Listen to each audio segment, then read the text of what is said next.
We're live. It is Tuesday, December 21st, 2021, the winter solstice, which means it is the shortest day of the year, which means this is terrible news because that means tomorrow will not only be worse, as Julia Yoffe's pinned tweet says every day, but that there will be more of it. Today we at least have the advantage of it's bad, but it's short. And so I thought we would today honor the disinformation environment by having a discussion of the Russia hoax from two people who have been writing about the effort to convince you all that the Russia thing was actually not real, that when Donald Trump said, Russia, if you're listening, I hope you'll hack Hillary Clinton's emails, that you didn't actually hear that, you heard something else. And so to celebrate the short time of the year, because we are going to have Jonathan Rauch and David Frum, but the Russians have hacked Jonathan Rauch's audio, and so we are going to start without him. We will bring him on as soon as we start, as soon as he shows up and we can hear him. David, we are not allowed to have fun anymore, but we are allowed to have your excellent piece in The Atlantic, which I was actually thinking of writing something similar myself, but now since you've done it, I don't need to. How did you come to write a piece basically saying the Earth really isn't flat? Well, first, I want to dissent from that. We're not allowed to have fun because when the pandemic struck, but my kids would all say, this is perfect for Dad because Dad hates fun. And I always insisted, I love fun. No one loves fun more than me. And what I believe is fun is exercise and homework. And so this is perfect. We're gonna have lots of each. I have a quick question just before we get into the real. Is this the first time you've been interviewed by a corn cob in a hammock? I was just trying to pass lightly over that heinous it's filling up the comments on the side, and I just think it's like one of those things. Like if you see a dwarf with a hunchback, you don't say, "Hey, dwarf with a hunchback." And well, I just want to say people have been the people on this show. There is a fierce debate about my dog shirts, and I thought I would give one to the people who are anti-dog shirt. This is not a dog. As Virginia Heffernan complains of dog shirts, it is not nipply. Corn cob in a hammock is like a lot less settled than nipply. I'm just saying, I'm trying to be respectful of the diversity of opinion about dog shirts. Yeah. And so, Jonathan, I can tell by the smirk on your face that you can hear us now. Yeah, I can hear you. Yeah. Hi, All David. right. Nice to see you. Sorry, David. I didn't mean to cut in. No, not at all. You have both written articles within the last few weeks about the hoax not being a hoax. And my question is, which member of the deep state approached you both and got you to do this in coordinated fashion? I would have to kill you if I told you that, but I'll give you a hint. He was wearing a dog shirt. Great. We're off to a good start. Right. Well, my last conversation with George Soros took place sometime around the year 1991, so it wasn't him. And did he ask you to write this article? No, he explained to me his theory of reflexivity, and I have to say I was just as unenlightened at the end of the conversation as I was at the beginning. All right. Wait, was that your fault or his fault? Opinions may differ on that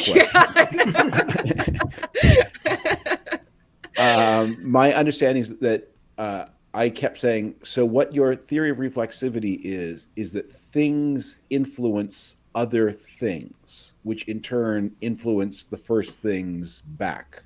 That's the theory. And I it was more complicated than that, but I never got the additional increment that made the theory a $5 billion, $14 billion idea instead of the, assistant editor at the Wall Street Journal salary idea. Yeah, I'd say that's David, as between the Soros theory of reflexivity and the Marjorie Taylor Greene theory of Jewish space lasers, it's easy to see which one is the viral meme. Yeah. And why it succeeded. Yeah. But so it wasn't a member of the DC. I think I think Jonathan and I, we didn't have any coordination between, although we've known each other such a long time. On this case, we did not know that the other was working on it. But there was a moment about a month ago where there began to be a bunch of articles, and not just from the usual people who really would write, that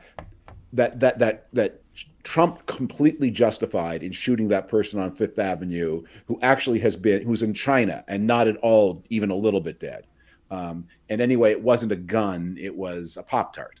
Those people, so I don't worry so much about what they say. They say what they say. But people who were reputable, people who we know, people who in many cases had good records on many aspects of the Trump experience, began writing these articles about the Steele dossier and the investigations it produced to suggest that there was nothing to worry about in the connection between Trump and Russia. People who really should have known better, and who I thought did know better. And so that's what moved me, is to say, okay, if this dismissal is colonizing people who were there, lived through the same experience, then let's just do a roundup of all the things we know. And one last thing, the thing that was kind of crazy making about the Trump years is that Donald Trump is the least surreptitious criminal of all time. Everything happened. The whole thing is like a Penn and Teller act, where they explain the trick as they're doing the trick. They comment on the trick. They invite the audience into the trick, and then for people then to say it didn't happen, or sometimes people say, well, because Penn and Teller told you the trick as they were doing it, therefore nothing happened. I mean, that because Donald Trump did it all in plain view, that somehow means that the thing that you saw in plain view never happened in the first place. So, Jonathan, what caused you to suddenly to write an article saying it actually wasn't a hoax? Well, it's a very interesting conversation. David and I have not had the opportunity to compare notes on this at all. And it's exactly the same story. So in my case, it begins being somewhat startled a few months ago when Jesse Singal, who's a very good reporter, on a podcast mentioned that it's now been shown that Trump-Russia collusion is a hoax. And that got my attention because Jesse's someone who I think should know better. And then I started hearing it more and more. And then specifically, 3 people, I think maybe they're some of the same people David's referring to. I didn't name them in my article, but they're all people I respect highly and read regularly and learn from. One was Andrew Sullivan, one was Peter Berkowitz, and one was Eli Lake, all saying versions of, well, we now know that Trump-Russia collusion was not true or was a hoax, or some version of that. I won't attribute each one specifically. I must have seen those things around the same time David did, and it occurred to me with a jolt. Trump, MAGA, Bill Barr, they have won the public argument over Trump and collusion and the campaign in 2016. And by the way, the FBI, they have just out and out won, despite the fact that the facts are not on their side. And that made me start to feel alarmed. And then that made me lobby you to write a book about it. And when you did not produce said books in your customary 3 weeks, I got to work on it. Unfortunately, David had beaten me on it by then. So, I'm going to dissent with you. I don't think they've won at all. But I think they certainly are trying. And if unchallenged, they could. And that we're talking about within a sort of very specific part of the world. And it's our job to make sure that they don't. And I think that has been, I'm against any form of expressions of pessimism, that everything is always up for grabs. So it's our job to make sure that the record is remembered as the record. Sure, right, but so right now, sorry, Ben, but just right now today, granted, yes, I'm not giving up. That's why I write.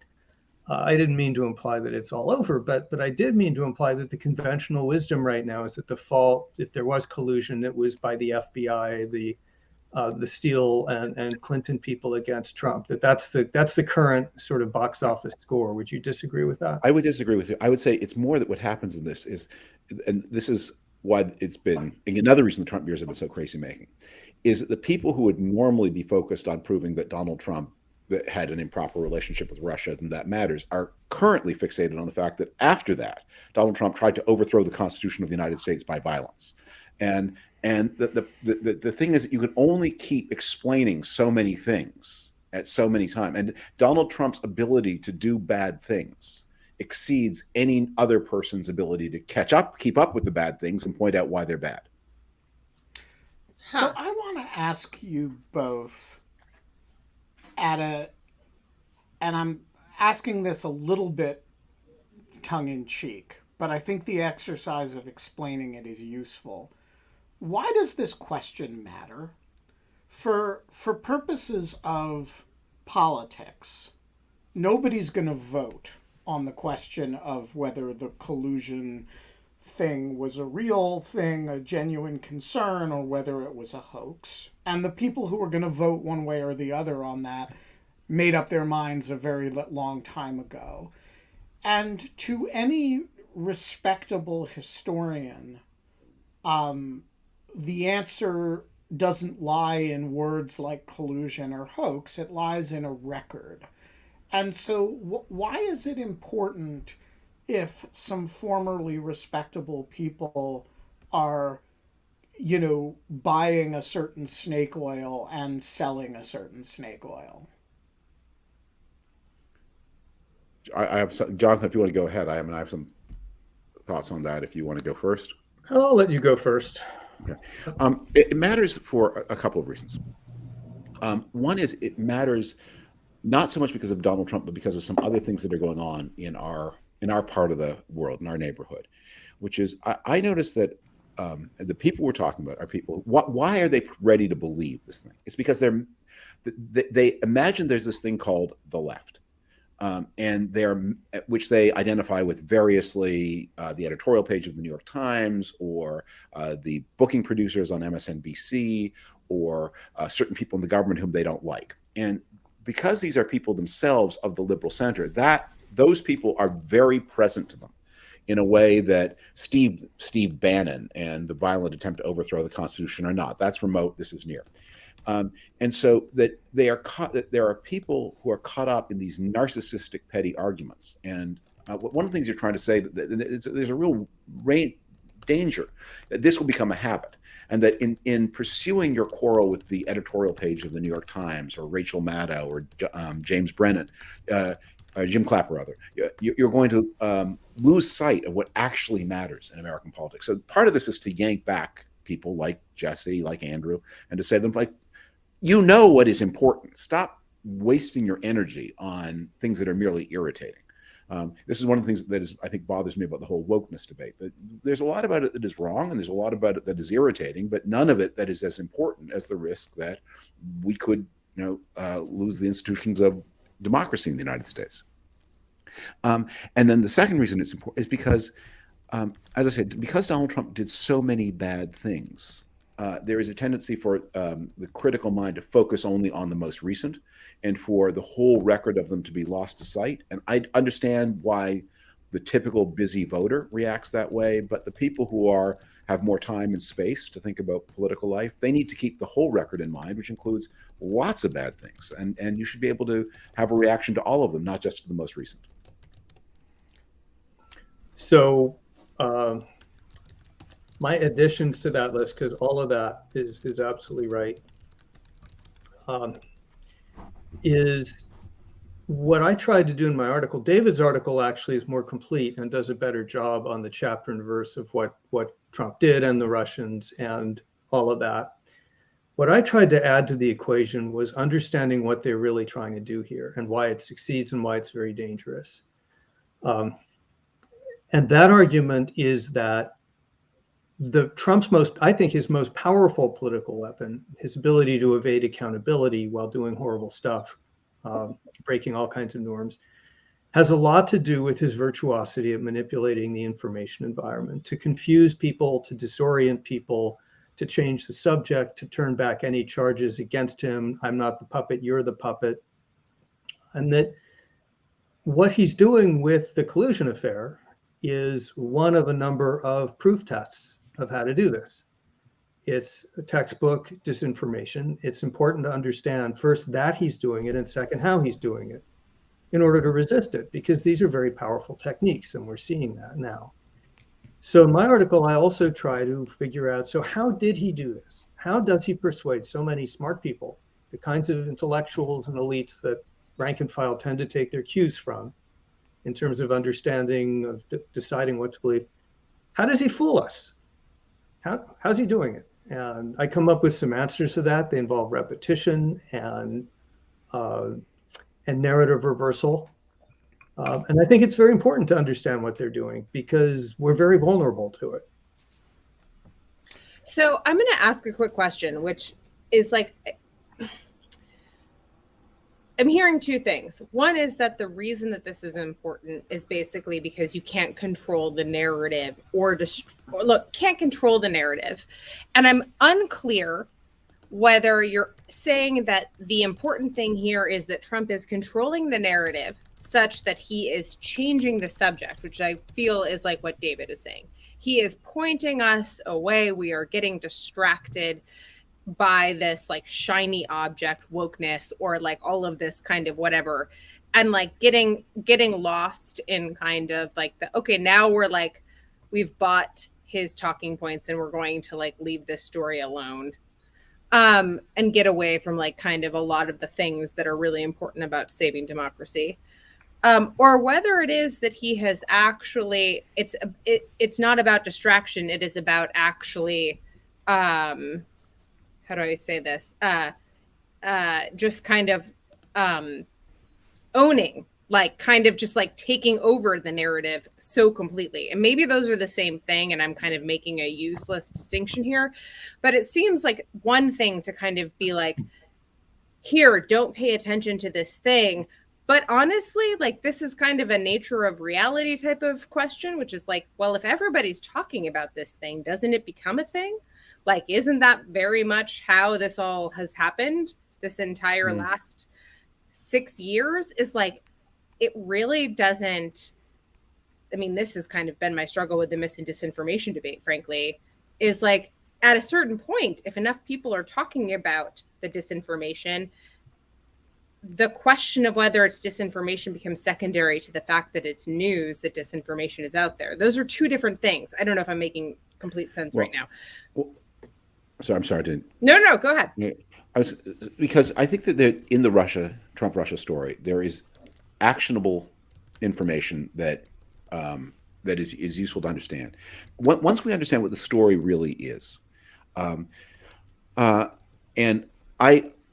what it isn't, we understand not only our recent history, but we understand this person who was president and could be a Republican nominee again. The essence of the Trump-Russia story was that it revealed that there was nothing that Donald Trump would not do for a dishonest dollar. I never believed for a minute the compromat story. And it just struck me as compromat only works if a person is capable of shame. Compromat only works if a person wants to keep his or her marriage intact. I mean, supposing the PP tape story had been true, Donald Trump would not have been embarrassed. Melania would not have left him. Why would that bother? That the idea that but what it did show, that what the parts of the story that were true was that this person could run for president of the United States while operating a business at the same time, which is no one has done in the modern era, in the post-Watergate era, and actually seek business in the amazingly corrupt and adversarial environment of Moscow and lie about it and get everyone around him to lie about it. And that tells you something about Donald Trump that is important to understand, which is that the fundamental thing to understand about this person is that he is a giant crook. And he is so crooked that this kind of crookedness, and he's not even that clever a crook. He's not doing anything very complicated. It's brazen, and if you understand that, you are then. It has predictive power. It can tell you what he will do and what he won't do. It can tell you how the Trump Hotel is going to work. When a government agency is in charge of saying, will he run this on? Will this person who could be president accept this lease and run the property on the up and up? It tells you no, he just can't. That's not his nature. He will not do that. So it's useful information, and it also is useful information about the attitudes of people around the administration. It was one of the things that happened through Trump Russia. Donald Trump lied and lied and lied about his connection to the Trump Tower Moscow deal. But a lot of other people who had no good reason to lie also lied. Like Michael Flynn, General Flynn was not involved in the Trump Russia story. Jeff Sessions was not at all involved in Trump Russia. They had no reason to lie.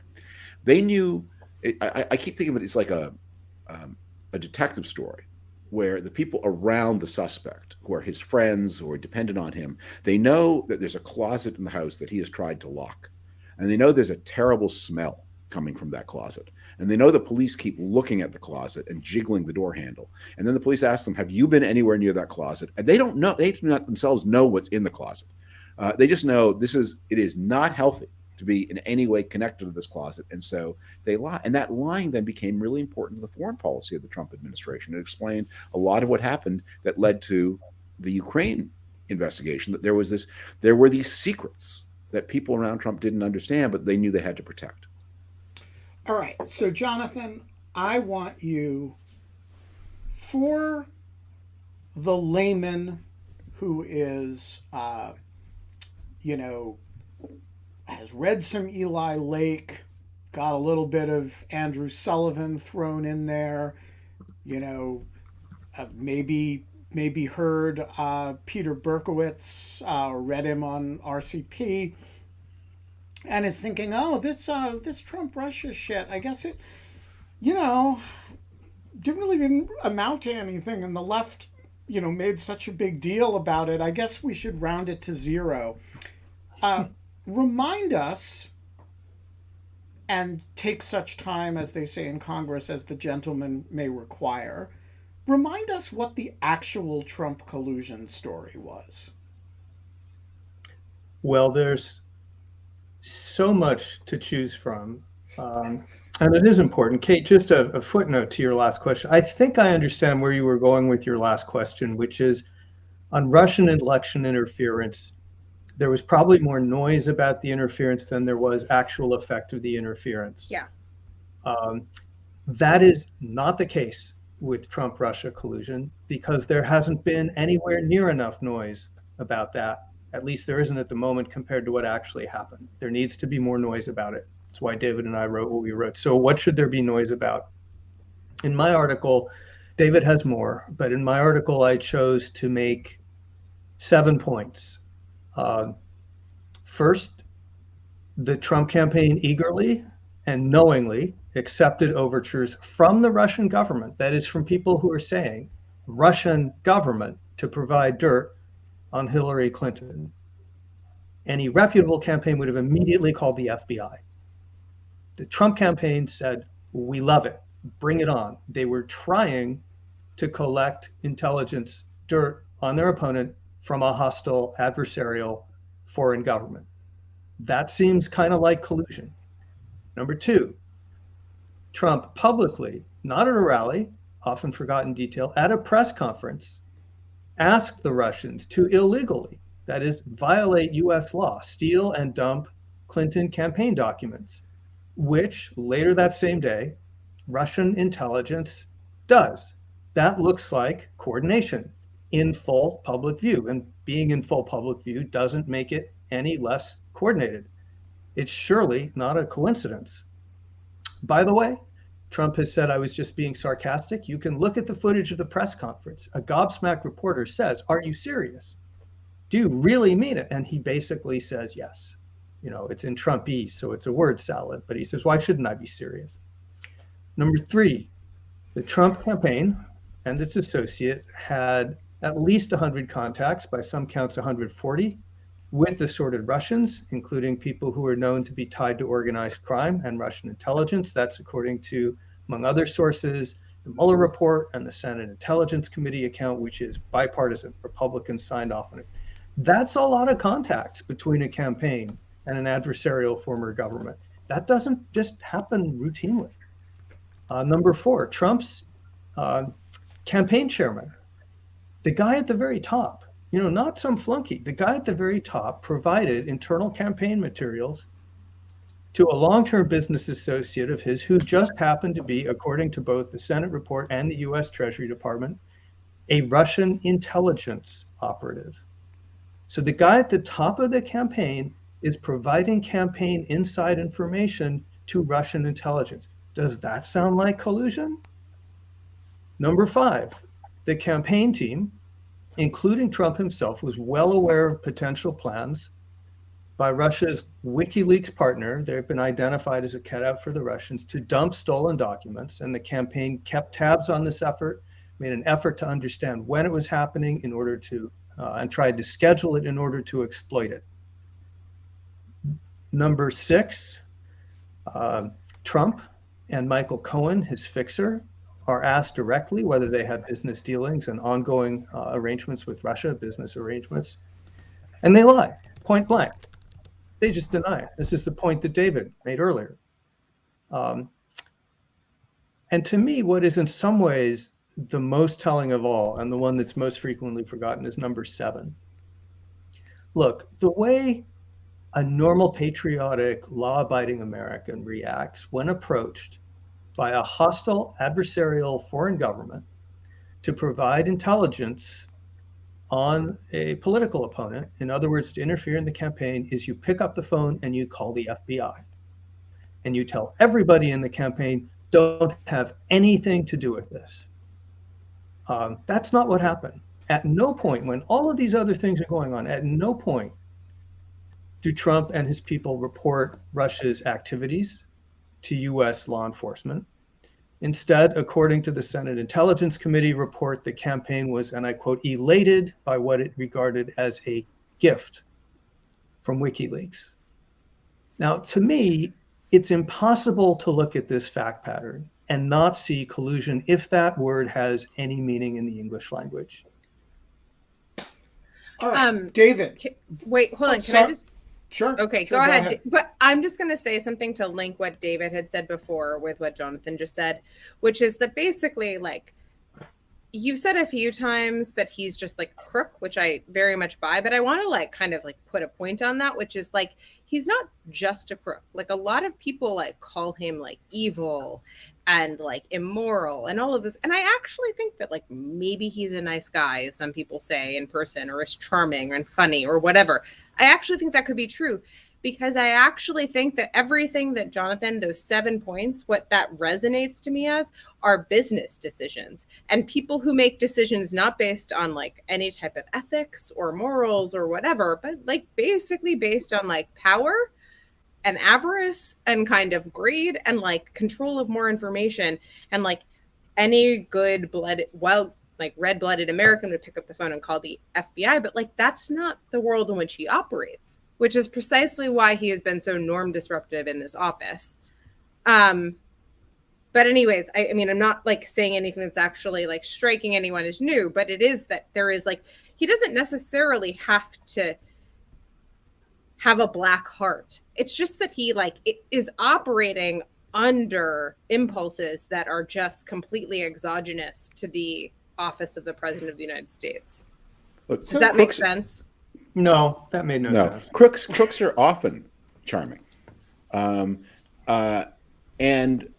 unfortunately, people of the word are often especially vulnerable to the charm of crooks, because they those of us who always actually wait for the light to change before we go across the crosswalk, we get a little thrill from the people who smash the driver's window of a car that offends them. It's sort of exciting to see. But there is no country. I have only been in a room with Donald Trump. My wife had dinner with him.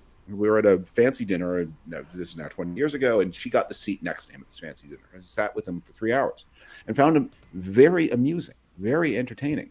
His crookedness was one of the reasons he was so amusing, because he respected no rules, because he was willing to say terrible things about his good friend who was who was paying for the dinner that we were all enjoying. That was kind of funny about that he was willing to entertain and be entertained.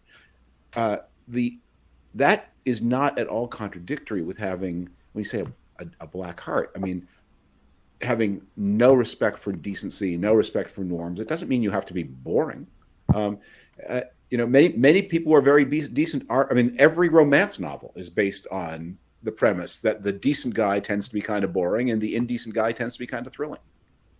No, I do, like, I think that those, I want you to, that I'm not going to like delay this much longer, but I just was going to say that, like, I'm that was a little bit aside from what I was saying. I was basically saying that, like, I think that the relationship he has with the WikiLeaks, for example, as like Jonathan's last point, like the relationship he has with that type of information is that it's the truth. The truth is like buoys his power. He thinks that he has this truth and then he can use it as a commodity, to shore up power, rather than to treat it like some type of some type of noble good. No, I want to deflect you from this entire line of thinking. The whole debate on what goes on inside Donald Trump's brain is not relevant anymore. Donald Trump has been out of power for almost a year.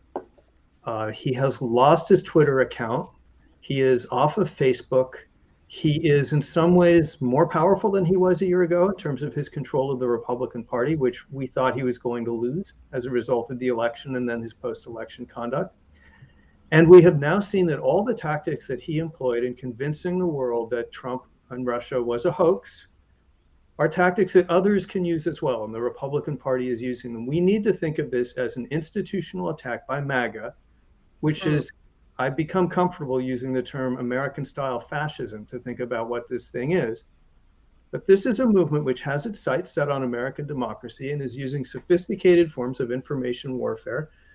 And one of the most sophisticated and successful examples of that, number 2 after Stop the Steal, is no collusion. So we need to get out of Trump's head. That is not what's important. No, you're right. We need to understand what's being done to liberal democracy here and how dangerous this is.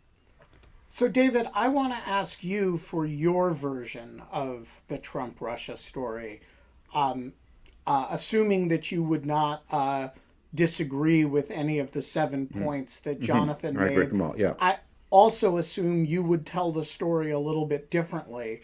From your point of view, if you had the person influenced by Lake, Berkowitz, and Sullivan in front of you, and they said, but isn't this all bullshit, what would you say to them? I said the story of Trump-Russia is the story of the least bankable name in the New York real estate industry. At a moment of desperation, deciding to go into money laundering for a living. And that the story of the Trump empire Donald Trump goes bust a bunch of times. And he goes bust in the most spectacular way at the end of the 80s, but he goes bust again in the early 2000s. And when he goes bust that second time, and now he's lost virtually everything he inherited from his father, everything the banks are willing to lend him, that his solution to the problem is a series of money laundering adventures that they come into view about 2006 with this strange purchase of a multi-million-dollar house in Palm Beach, which looks, and people who watch the Rachel Maddow show know all the details, it looks very like a money laundering operation.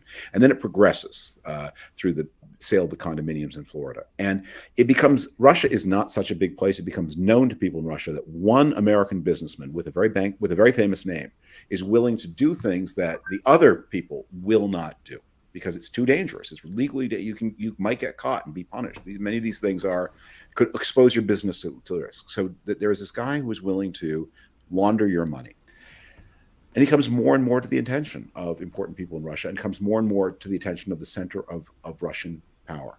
And then, and he's had this long-standing fantasy, this money launderer, of doing a big deal in Russia. That starts in 2013.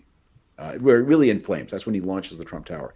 And the Trump Tower project Moscow goes nowhere from 2013 to 2015. And then in 2015, Trump becomes a leading candidate for the Republican nomination. Remember, he declares in June. By July, he's the front runner. He is the front runner every week from July of 2015 until the Republican nomination, except for 1 week in, I think, November, when he briefly loses it to Ben Carson. But otherwise, he's the front runner. And at that point, the Trump-Russia deal comes alive.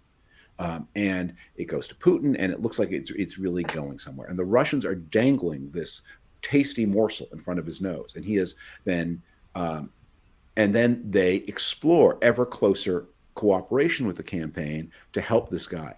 Because here's the thing to think about this: so Russia has a GDP about the size of Italy. It's except for its reckless adventurism and its gas reserves, it's not really a great power. This is not China. It's a military power, but it's a weak place.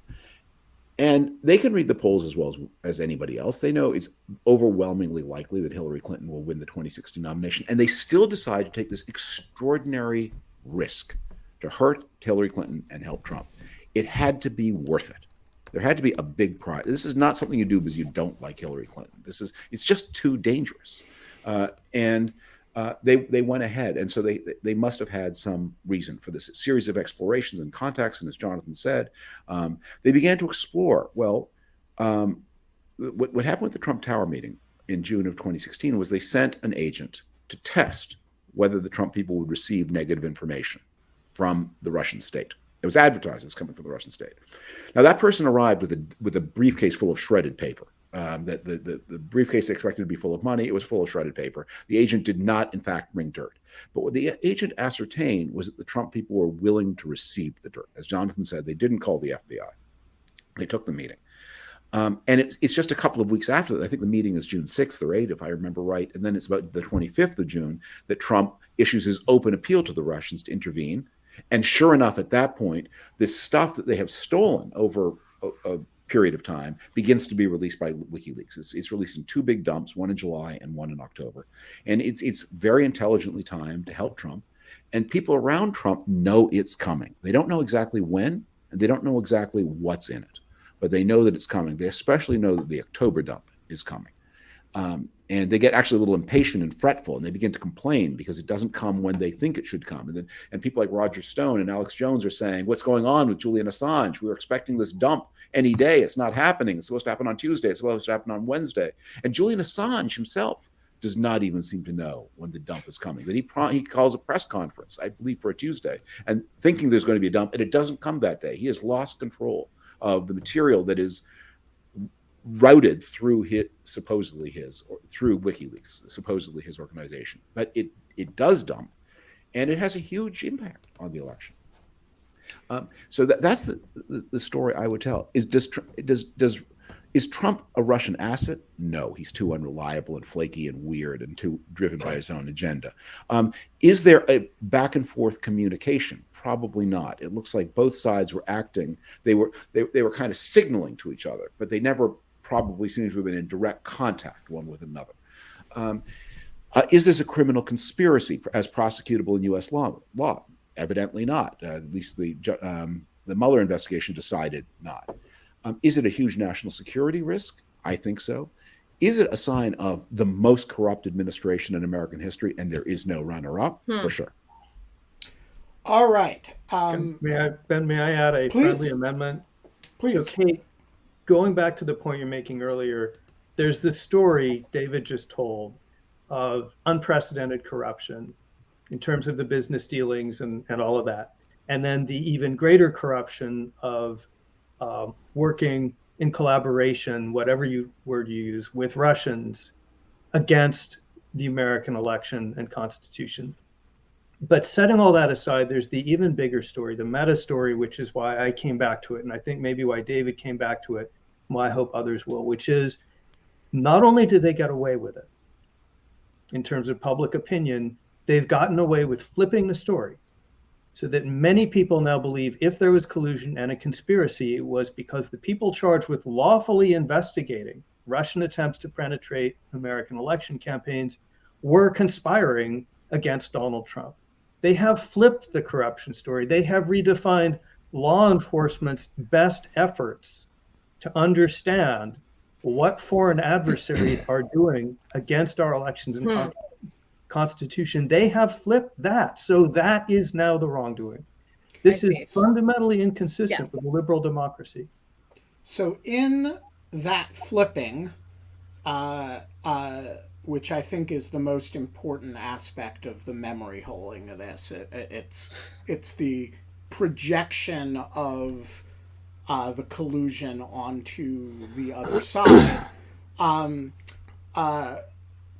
Pete Strzok plays a particular villainous role, and I have his voice right here. Pete, are you there? I am. Can you hear me? We can. And no for video, those of you because I'm wearing I'm wearing black to go with the villainous image. That's unfortunate. Yeah, well, look, I can't help your camera situation. That's between, but this gives you a more kind of ethereal presence. So, Pete, you have been fretting for a good long time about the way this story is changing in the public mind and the way people have managed to, turn the story on its head. So I'm interested in your sense of these two pieces and what it will take to actually remind people of what really happened.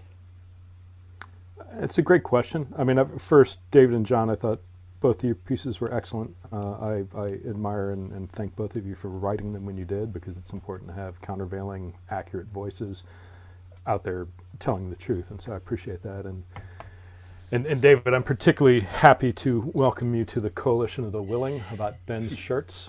First the dog shirts, and now apparently agricultural ones. If only Khrushchev had that in 1959 in Iowa, the course of the Cold War might have turned out differently. If they had just changed people to corn, that is really... and I'm certain the Soviets, I would not put that past them to do that had they had the technology to do so. It is concerning to me because I don't think this narrative is done being written. I think it plays very well into the idea of, and you see Trump doing it now, that the deep state, of course, is still out, and it's not Russia anymore. It is now, the evil deep state going after these people who rallied for the cause of liberty and the big lie of the vote. So, law enforcement is now chasing these patriots, imprisoning these patriots, and so there's a through line of the federal investigative state and process continuing to do evil and harm against Trump. So it makes a nice through line logically. My question for you both is, turning to the longer view of how the narrative is written, and David, I agree with you that it's not lost and that it's ongoing. I do wonder what happens when John Durham finishes. I anticipate at some point he will publish some sort of report that Merrick Garland will be hard-pressed not to publish in some form or fashion. I don't know what it's going to say. I know he has not spoken to me about the origins of the investigation. To my knowledge, he has not spoken to Jim Comey or Andy McCabe or Bill Priestap, who would seem to me to be folks that if you were trying to understand what the genesis of these investigations were, you would want to hear those perspectives. And what concerns me is whenever this report comes out, there is no natural constituency or individual within the government to defend the counter narrative. Director Mueller is not going to speak to that. Director Wray has been over backwards in Congress and other places to say, I don't really know anything about it. That entire team is gone. I've replaced my leadership team. And so I have some question as to who, when this comes out, takes up the mantle and continues this drive of laying down the truth. And I guess the second question related to that, is it going to matter? I mean, I assume he's going to be done sometime later this next year. At the same time, the midterm elections are coming up. At the same time, a lot of January 6 prosecutions are coming to a head, the complex ones, the conspiracies. And is this going to be, something that the general American public just frankly isn't going to index on at all? Well, let me, a thought here on that, because I know a little bit about, I don't know, I think I know a little bit about this. And it's a very valid concern. The key of the Trump operation to repurpose an old joke is that it's despotism mitigated by slovenliness. And there's an old joke about the Austro-Hungarian Empire, tyranny mitigated by Schlumperei, that one of the people they have not talked to about the origins is, at least the last time I checked, was Alexander Downer, the man who set the whole thing in motion. They haven't talked to him. And how you do an investigation on the origins of Trump Russia without talking to the man who was at the origin of Trump Russia, I don't know. Right.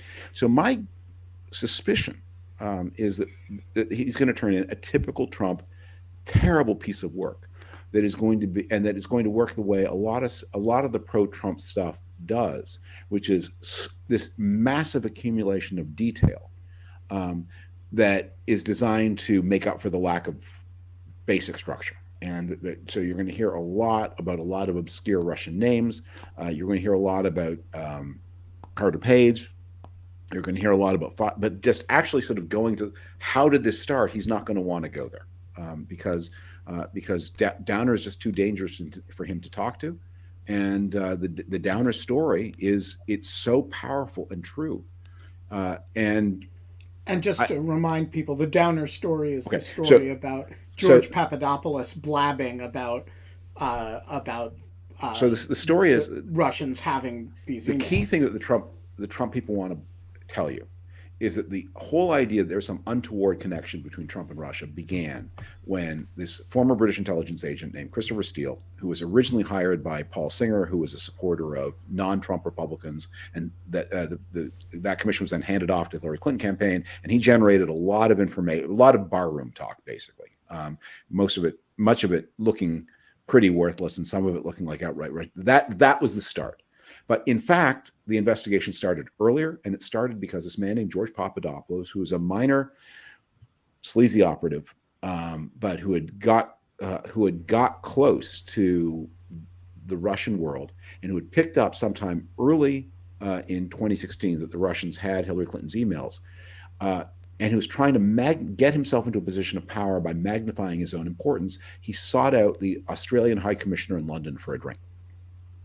And this would have been in about, I think, if I remember right, about April of 2016. And he had one drink too many, and then began to explain how he knew that the Russians had Hillary Clinton's emails and that they were going to use them. And Downer then wrote a report to his own government about this, which was then appropriately, under the intelligence sharing agreements between Australia and the United States, shared with the FBI. And the FBI said, well, if there's this loudmouth wandering around London saying that the Russians have hacked the emails that this is our business. And that's how it started.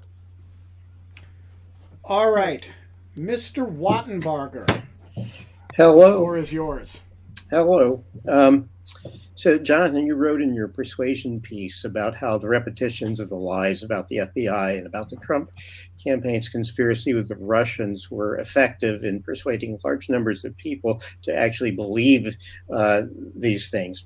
So I'm wondering, in your view, to what extent are the major news organizations, by not reasserting the evidence that that's out there that we have, from the Mueller report and so on, to what extent are they responsible for these outcomes?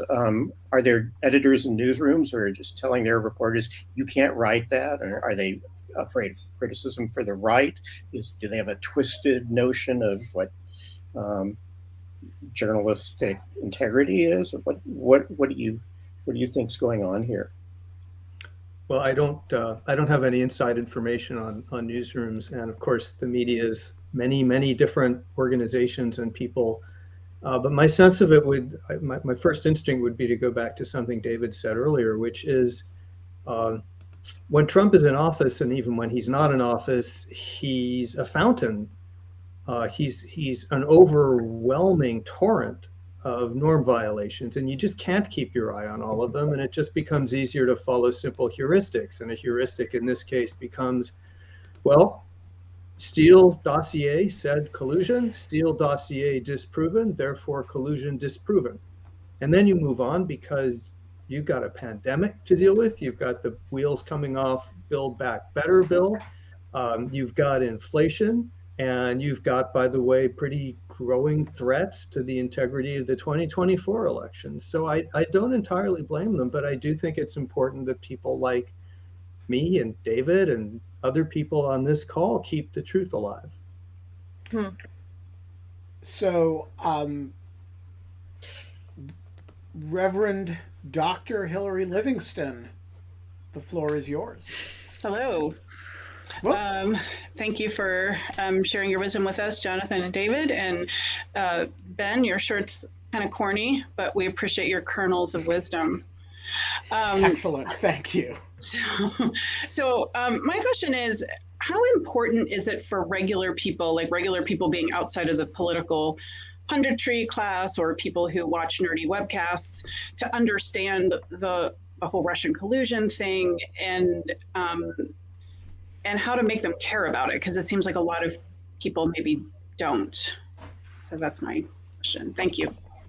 I'll go first, but then David.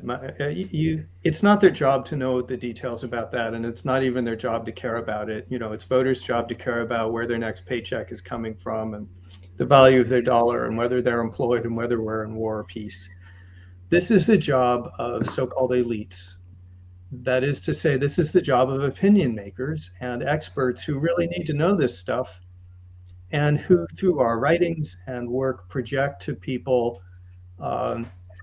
They use fairly straightforward heuristics themselves, which is, what do the people I respect say about this? And if the people they respect, including people who are in other contexts anti-MAGA people, are saying, you know what, there was no collusion, it was a hoax, Steele behaved terribly, the FBI behaved even worse. If that's what they're hearing, that's what they'll go with. That's why it's so important that people like us in positions to know get this right.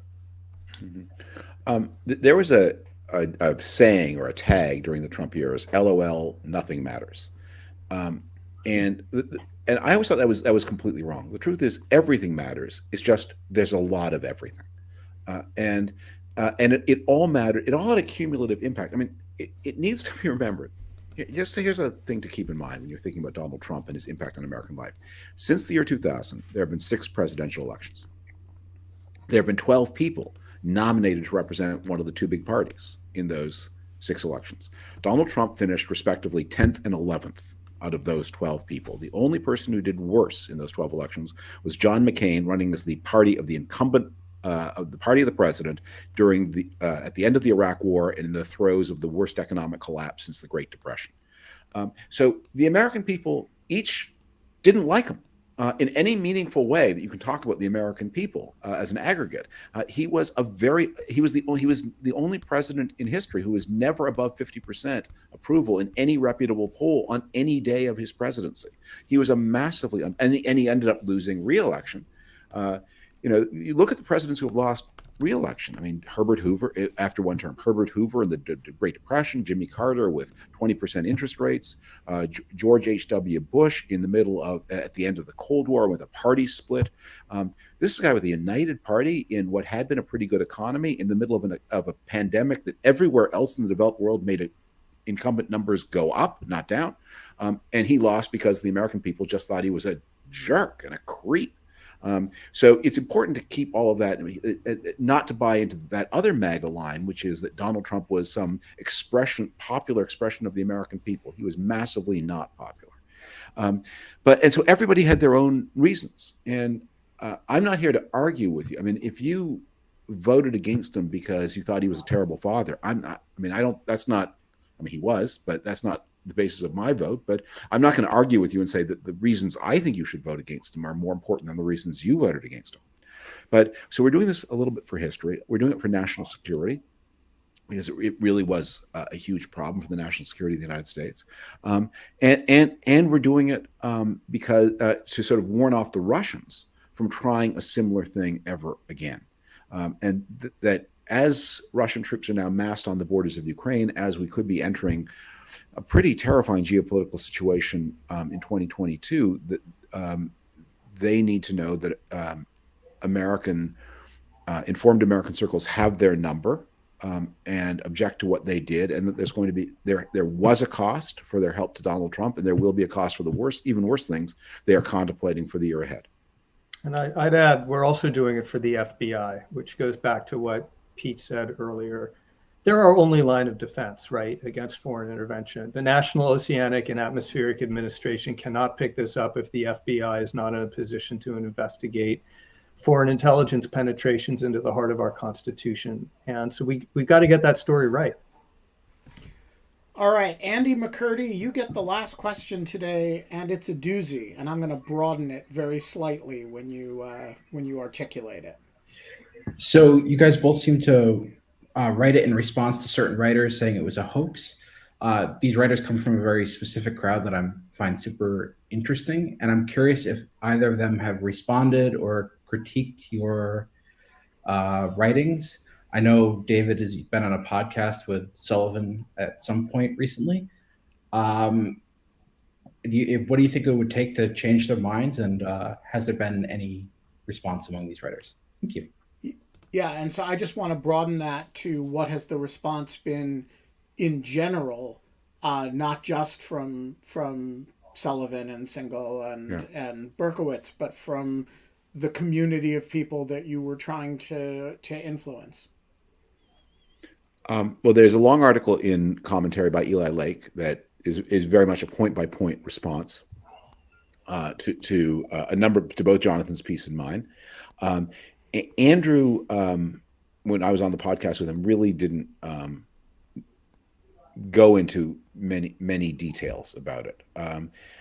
I think it's important to understand that what I think is driving a lot of these folks is that they have they are not in any way apologists for Donald Trump, but they have other fish to fry that seem to them more important.